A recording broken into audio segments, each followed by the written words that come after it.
MG Hector shine 1.5 petrol turbo CVT model 2022નું model છે. GG18 પાસિંગમાં 62,000 જેવી એપ્રોક્સ ચાલેલી છે પેટ્રોલ વર્ઝનમાં.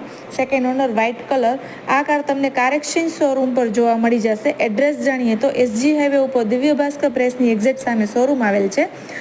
નવનીત પટેલના કોન્ટેક્ટ નંબર મેં મેન્શન કરેલ છે 9275709850. Visit car exchange showroom.